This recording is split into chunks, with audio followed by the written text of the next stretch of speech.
I invited my fiancée to watch my MMA fight. After I knocked out my opponent, I looked into the stands and saw her kissing a guy from my gym. The crowd was still cheering when I climbed out of the octagon and ran toward them. I never thought the best night of my life would turn into the worst in the span of about 40 seconds.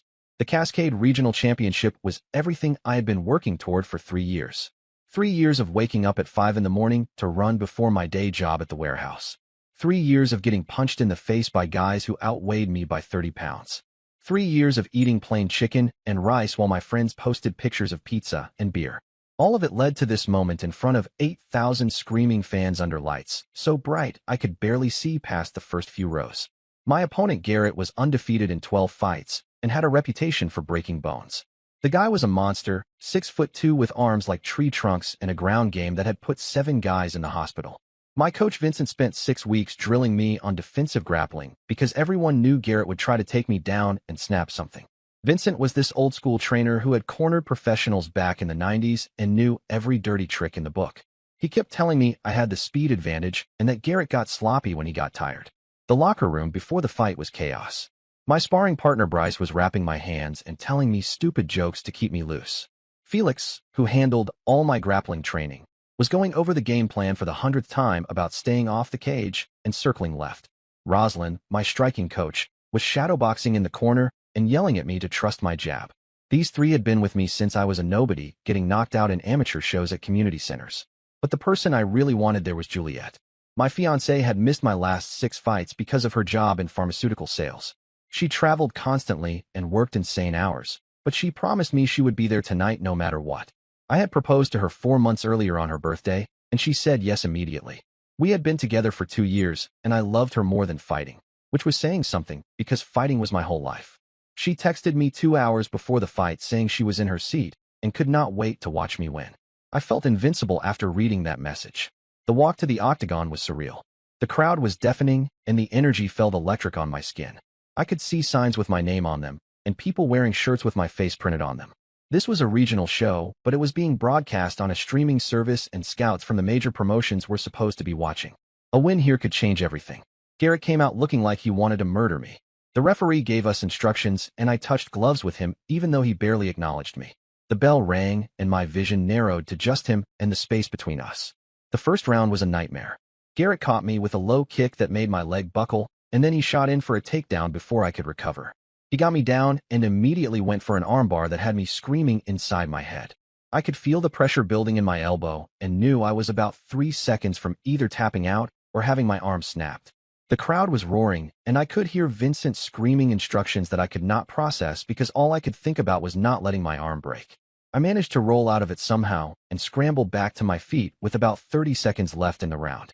Garrett looked surprised that I escaped and came at me aggressive, throwing heavy punches that I mostly blocked, but a few got through. The round ended, and I limped back to my corner knowing I had just lost it on every judge's scorecard. Vincent was calm when I sat down. He put ice on my leg and told me Garrett had blown his gas tank trying to finish me. Rosalind was yelling that Garrett's hands were dropping after he threw combinations.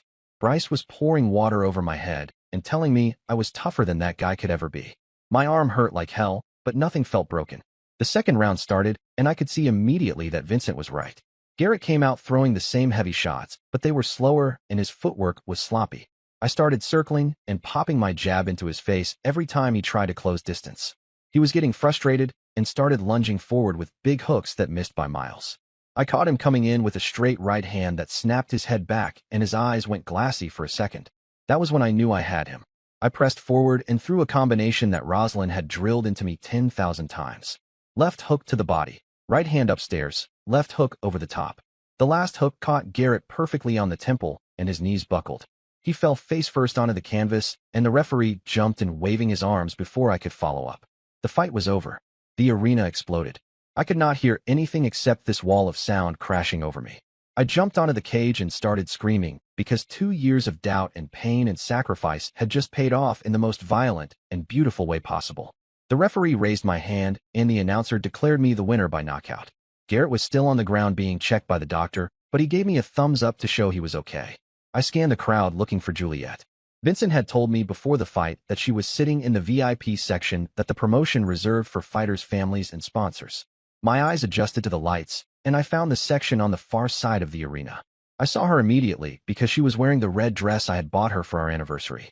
She was kissing someone, not just a peck or a friendly thing. A full-on passionate kiss with her hands in his hair and his arms wrapped around her waist. The guy pulled back for a second, and I recognized him instantly. Damien, a veteran fighter from Steel Forge Gym who had been mentoring me for the past 8 months. My brain could not process what I was seeing. The crowd was still cheering, and the announcer was still talking, and my corner was trying to hug me, but I could not move. I just stared at Juliet kissing Damien in the VIP section of the arena where she was supposed to be cheering for me. Then I saw my younger sister Iris standing next to them. She was crying and trying to pull Juliet away from Damien. Iris looked devastated and kept tugging on Juliet's arm while Juliet ignored her. Damien saw me staring and his face went white. He said something to Juliet and she turned to look at me.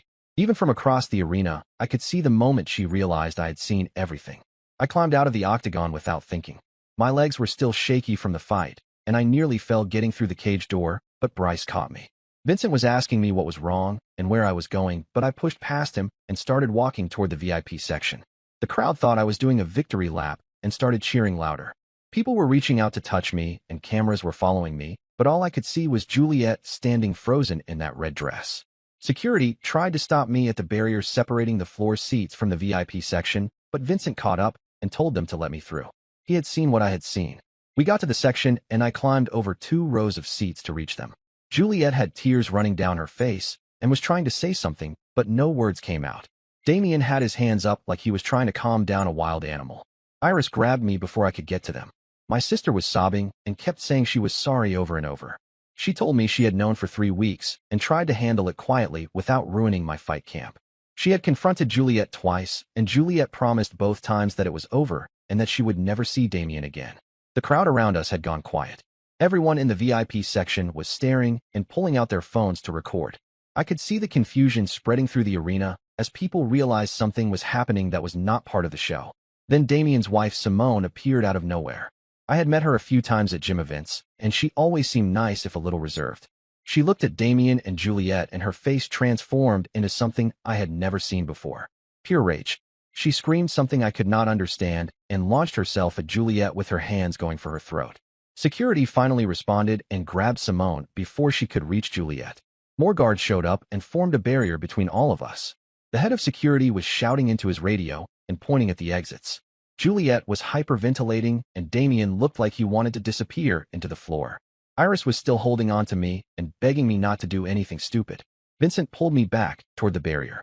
He was talking, but I could not hear him over the blood rushing in my ears. I looked around and saw hundreds of people recording everything on their phones. The big screens in the arena had cut away from replays of my knockout to show what was happening in the crowd. 8,000 people were watching my life fall apart in real time. Someone from the promotion grabbed me and started pulling me toward the back. I let them lead me away because I could not think of anything else to do.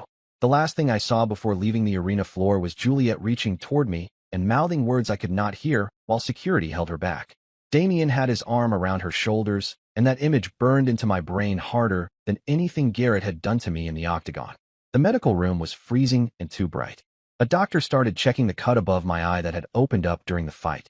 He was asking me questions about my vision and whether I felt dizzy, but I could not focus on what he was saying. Vincent sent Bryce and Felix to find out what was happening outside.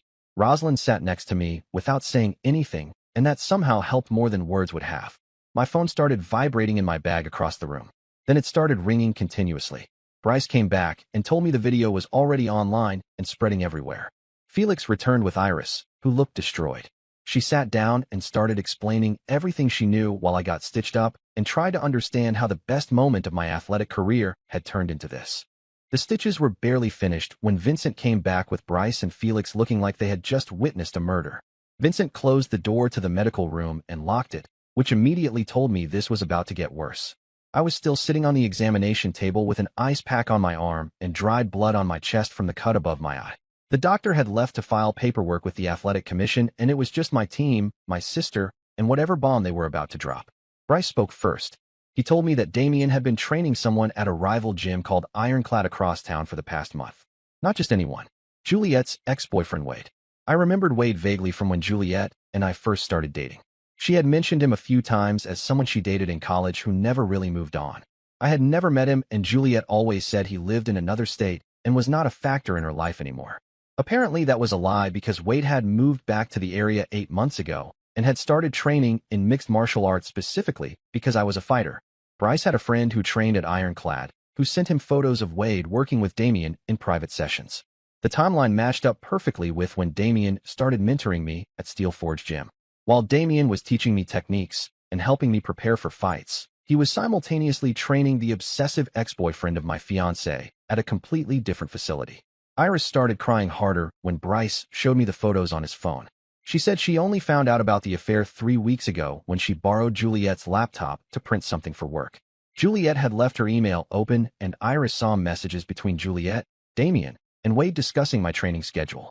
Not just casual mentions, but detailed breakdowns of what I was working on each week, what injuries I was dealing with, and what my game plan was for upcoming fights. Felix dropped the next bomb. He had seen Damien meeting with a man named Angelo at a coffee shop 2 weeks before my fight. Angelo was known in the local fighting community as someone who fixed fights and ran illegal gambling operations across 3 states.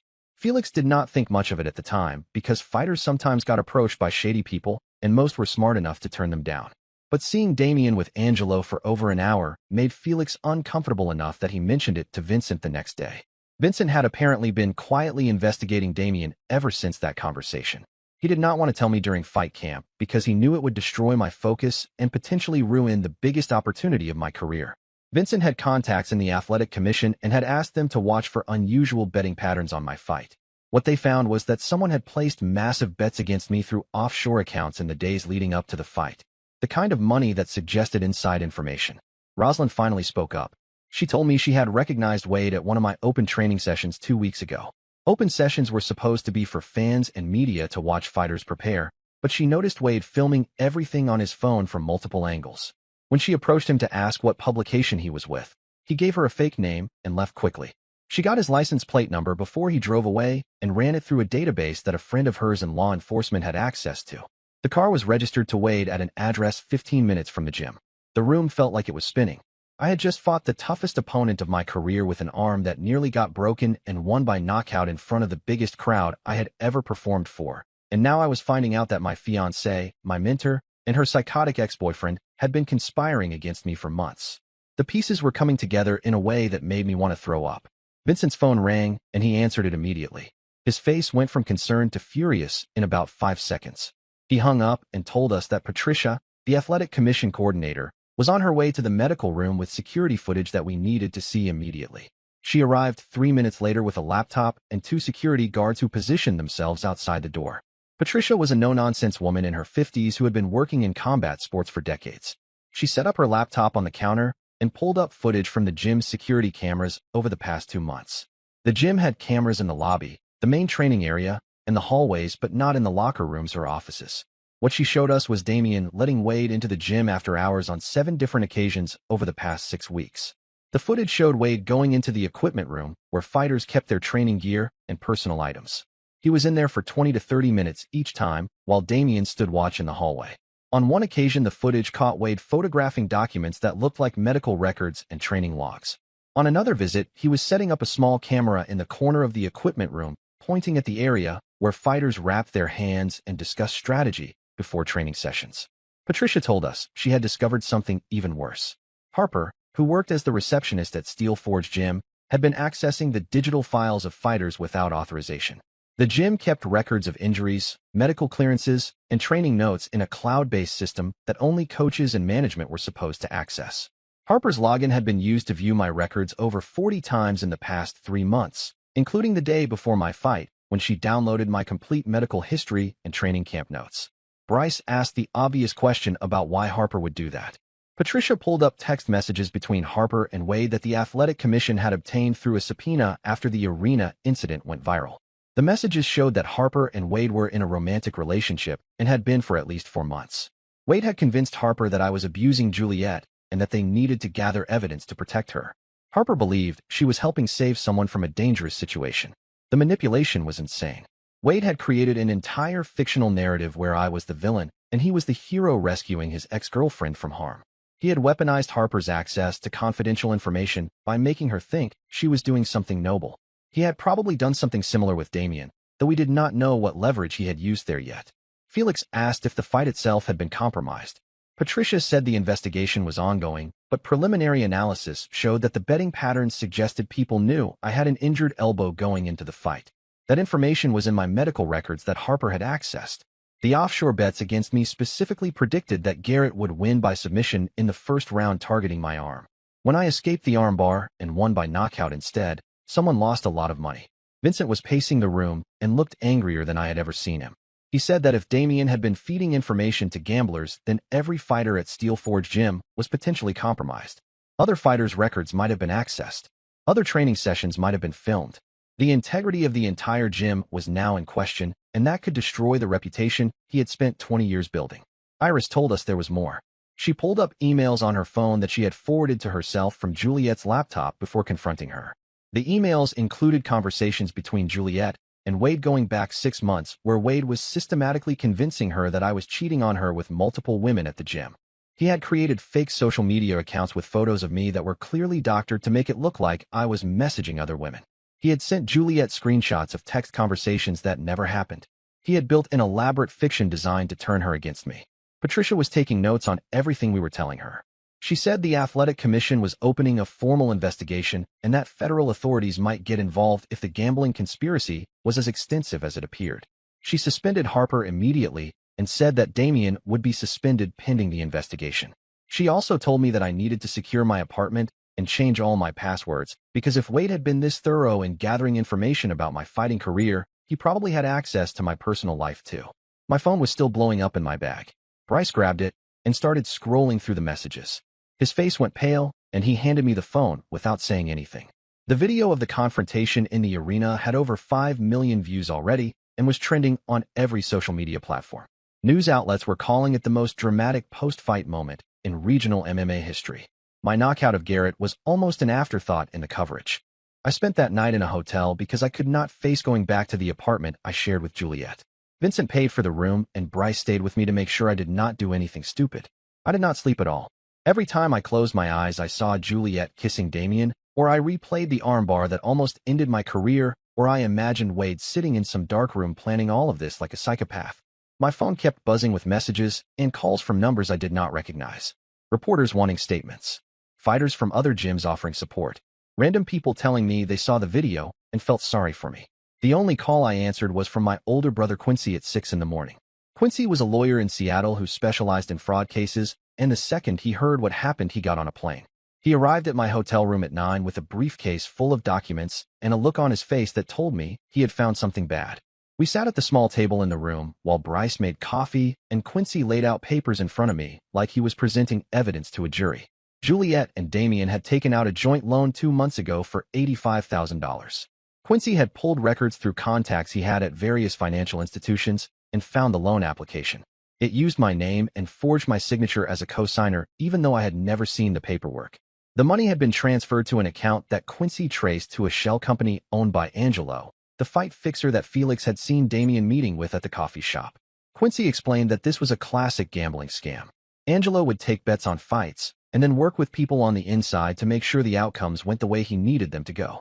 Damien and Juliet had borrowed money from Angelo's operation to place their own bets against me in the fight with Garrett. The plan was that I would lose, probably by submission when Garrett broke my already injured arm, and they would collect enough winnings to pay back the loan and have money left over to disappear together.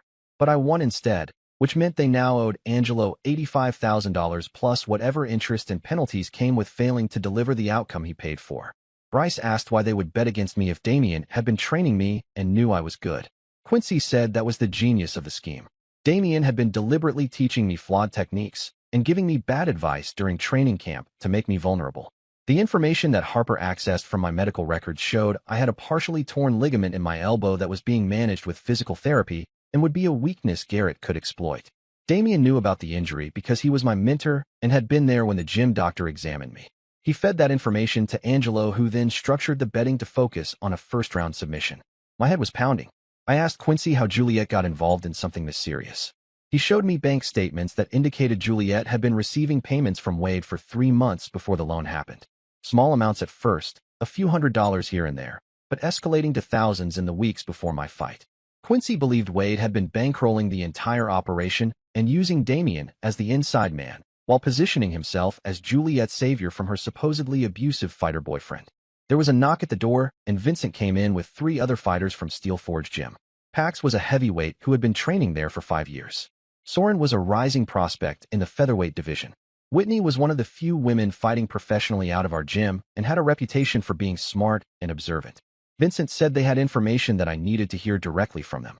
Pax went first. He told me that Damien had approached him 8 months ago with an offer to throw a fight in exchange for $20,000.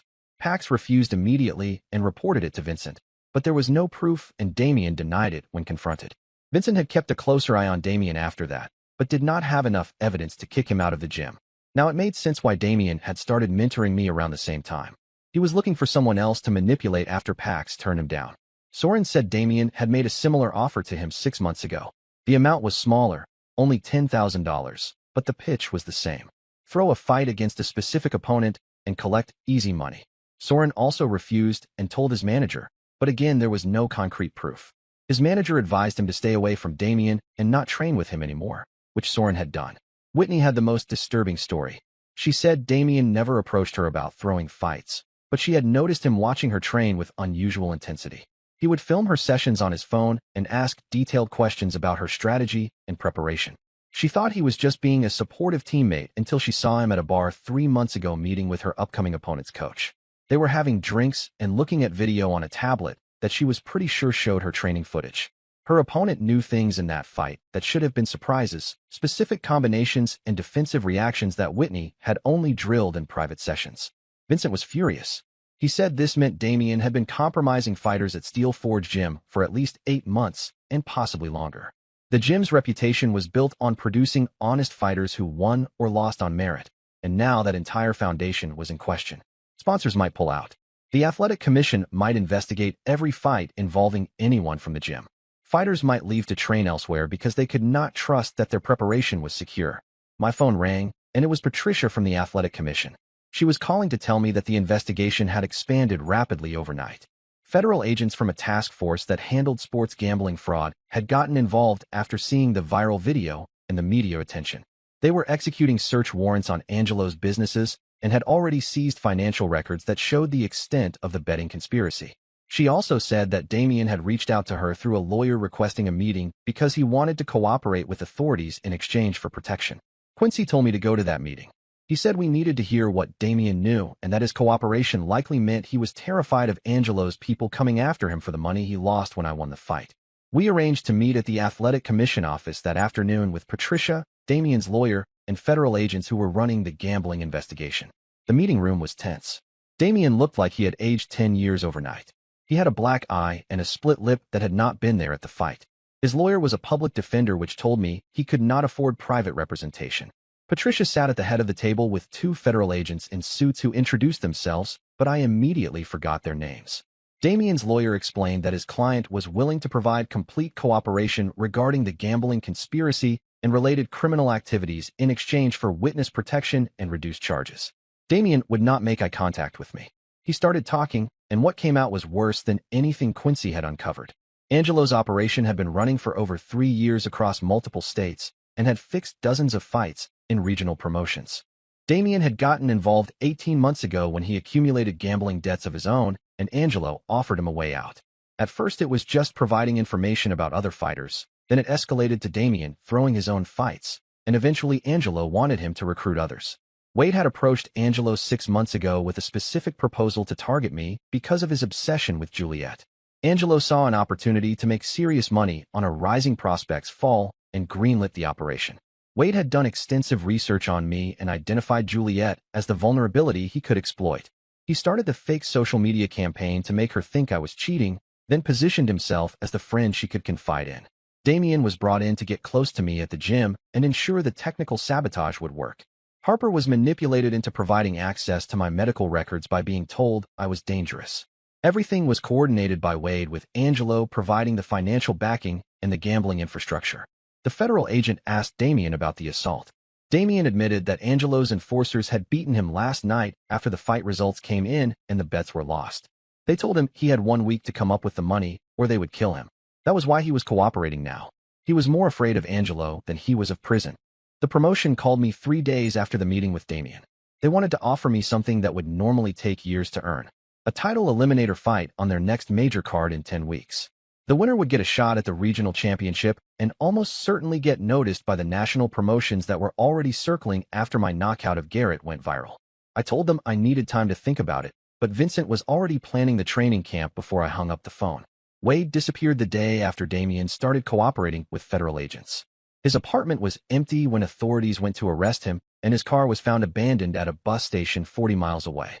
For 3 days nobody knew where he was, and I slept with a baseball bat next to my bed, because Quincy warned me that cornered obsessives do unpredictable things. The media coverage intensified when news broke that there was a manhunt for the man who orchestrated the conspiracy. My knockout became secondary to the scandal, and every outlet wanted me to give interviews that my lawyer told me to refuse. Iris called me on the 4th day, crying so hard I could barely understand her. She said police had just left her apartment after questioning her about Wade's possible whereabouts. They told her that when they searched Wade's apartment after he fled, they found things that made this much darker than a gambling scheme. His bedroom walls were covered with photos of Juliet spanning 7 years. Pictures from college, pictures from her current job, pictures of her with me that had been printed out and marked up with red ink. Some of the photos of me had crosshairs drawn over my face. Others had notes written in the margins about my training schedule and fight record. The police also found notebooks filled with detailed plans. Wade had been tracking Juliet's movements and relationships since they broke up 7 years ago. Every boyfriend she had was documented with notes about their jobs, their habits, and how long the relationships lasted. But the notes about me were different. Pages and pages of research about MMA training, about common injuries fighters sustained, about how long recovery took from specific types of damage. He had written out scenarios where I would be hurt badly enough in fights that I would have to retire. And in those scenarios, he calculated how long it would take before Juliet left me and who she would turn to for support. The federal agent leading the investigation told Quincy that Wade had not just been planning to fix my fight. He had been planning to have me seriously injured or killed in the Octagon and make it look like a tragic accident. The information he fed to Angelo and Damien was designed to get Garrett to break my arm badly enough that I would never fight again. If that did not work, there were backup plans involving other fighters and other matches. Wade was prepared to spend years destroying me piece by piece until Juliet had no choice but to come back to him. They caught Wade at the Canadian border, trying to cross using a fake passport. He had $83,000 in cash in his car along with another notebook that had Juliet's current address and daily schedule written out in detail. When they arrested him, he was calm and told the officers that he was just going to pick up his girlfriend and take her somewhere safe.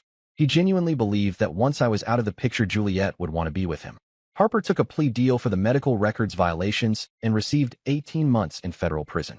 She cried during her sentencing and apologized to me directly in the courtroom. She said Wade had shown her fabricated evidence that made her believe I was dangerous and that she thought she was protecting someone. The judge did not care about her intentions and said that privacy violations in healthcare were serious regardless of motivation. Juliet tried to contact me dozens of times over the following weeks. She sent emails, text messages, letters delivered to the gym, and even showed up at my hotel once before security removed her. She claimed that Wade had manipulated her completely and that she had no idea about the gambling conspiracy or the extent of his obsession. Quincy obtained her text messages through discovery in the federal case and showed me proof that she knew more than she admitted. Messages between her and Wade from 2 weeks before my fight discussed how much money they would split after I lost. Messages between her and Damien talked about my elbow injury and whether it would be enough for Garrett to finish me early. The worst message was one she sent to Wade the morning of my fight. She wrote that she hoped it would be over quickly so we could move on with our lives and she would not have to pretend anymore. That message killed whatever small part of me still wanted to believe she was a victim in all of this. I took the title eliminator fight and spent 10 weeks training harder than I ever had in my life. Vincent brought in new coaches who did not know Damien and rebuilt my technique from the ground up to fix everything that had been sabotaged. The fight sold out in 2 days because everyone wanted to see what would happen to the fighter from the viral video. My opponent was a tough veteran named Garrett who I had already beaten, but this time he requested the rematch personally. He told reporters that he respected me for handling the situation with dignity and wanted to test himself against me when I was at my best instead of compromised by people working against me. The fight was technical and brutal. We went all 3 rounds, and I won by decision in what the commentators called a masterpiece of defensive fighting and counter-striking. After the final bell, Garrett hugged me and whispered that I was going to be a champion someday. The crowd gave us a standing ovation that lasted 5 minutes. Juliet was there. I saw her sitting alone in the upper deck, wearing sunglasses, even though we were indoors. After my hand was raised, she tried to come down to the floor, but security stopped her. Not because I had asked them to, but because Simone, Damien's ex-wife, was standing at the barrier and refused to let her through. Simone and I had started talking a few weeks after everything exploded.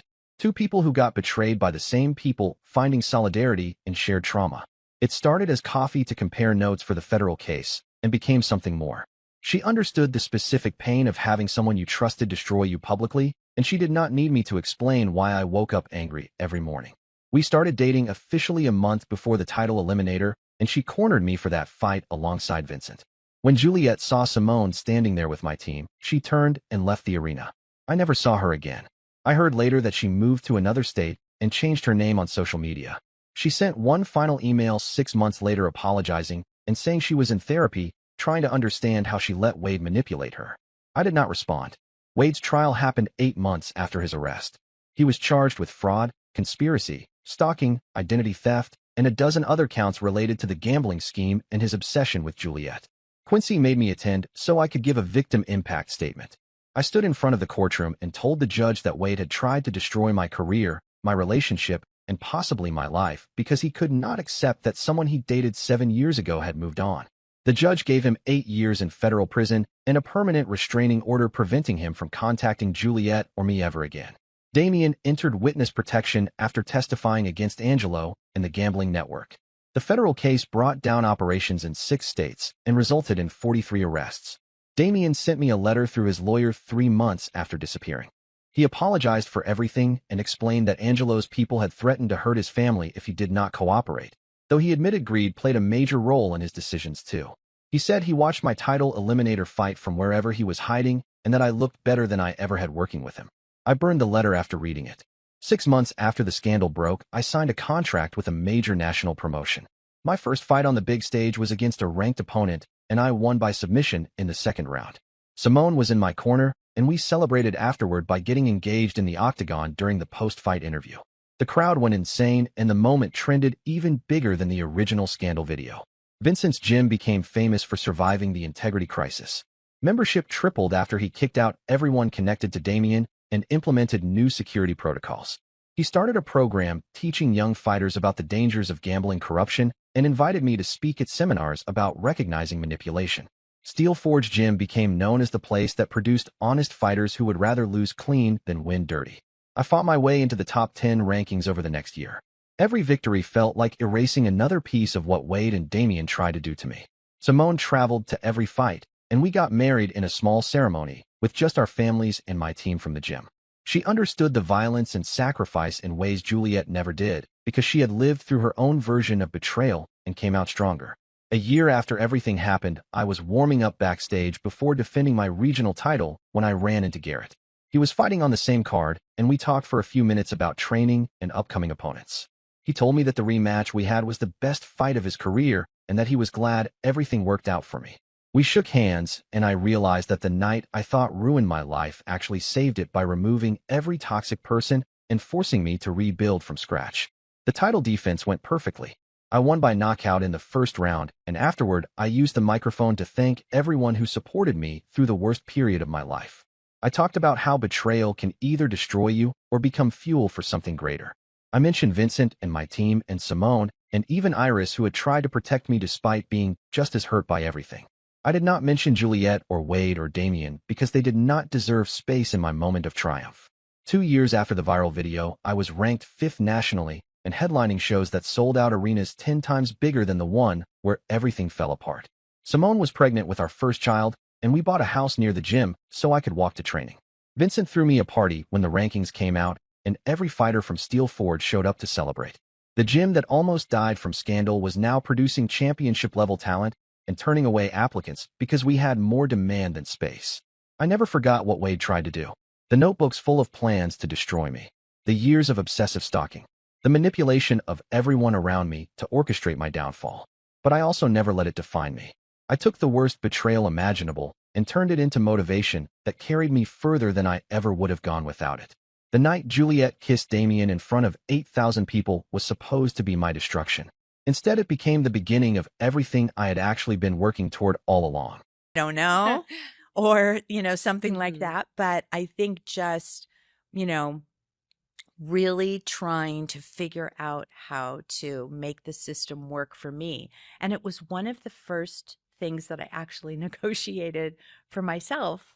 And all the things I was learning along the way, from how to and then be a boss. I Mhm. was walking onto a 747 full of people that were professionals Mm. and knew exactly what they were doing. And I had to